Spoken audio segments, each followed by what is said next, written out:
Eto, mainit na balita.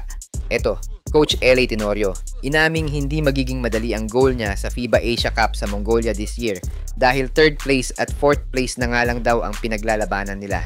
Bakit kaya? Sino-sino kaya ang mga pwedeng maging reinforcement ng Gilas Youth sa paparating na FIBA Asia Cup? Pero bago yan, like and subscribe lang mga kabady para sa latest basketball news and highlights. Naglagay na nga ng target ang ating Gilas Youth coach na si Coach L.A. Tenorio para sa pagsabak niya at ng kanyang Final 12 sa gaganaping FIBA Under-16 Asia Cup 2025 sa Mongolia. Ayon nga kay Coach L.A. ay target nilang makuha ang 4th place para ganap na mag-qualify sa FIBA Under-17 World Cup next year na gaganapin naman sa Istanbul, Turkey 2026. Sinabi din ni Coach L.A. na not easy at sinabing ang bansang Australia at New Zealand ay panigurado ng top 2 finish dahil daw ang mga under-16 players ay binubuo na ng seniors men's basketball team nila. Kaya naman daw suntok sa buwan o napakaliit na rin ng tsansa na matalo ang mga ito. Pero sabi nga, bilog ang bola sa larong basketball dahil kung bibigyan lang ng pansin at maagang mabuo ang Gilas Youth lineup ay panigurado naman at pwede naman talaga tayong makasilat sa top teams ng Asia sa under-16 category. Lalo na kung sakaling makalaban natin ang Australia at New Zealand.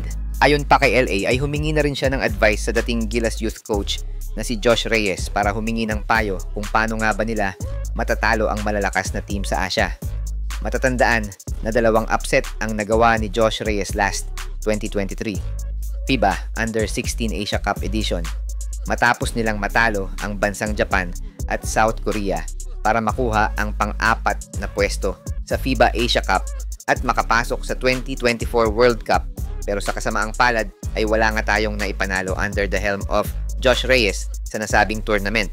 Nabanggit nga rin ni Coach LA na ang laban nila last Siaba sa Pampanga ay maituturing na mahirap dahil halos 2 or 3 months lang ang naging preparation nila. Nilibot pa niya ang buong Pilipinas para lang mabuo ang Final 12 niya sa Siaba. Pero hindi naman tayo nabigo dahil nakuha naman natin ang kampeonato matapos nating pabagsakin ang Indonesia sa finals. Inaasahan namang magkakaroon ng mga bagong reinforcement ang Gilas Youth bago ito sumabak sa FIBA Asia Cup dahil may mga balitang may mga Filipino-American prospects at mga homegrown talents ang madadagdag sa lineup ng Gilas Youth. Subaybayan lang ang update sa balitang yan dito lang sa aking channel dahil simula this month ay mag-a-update tayo sa mga kaganapan sa ating Gilas Youth para lahat tayo ay updated sa mga mangyayari sa ating national team.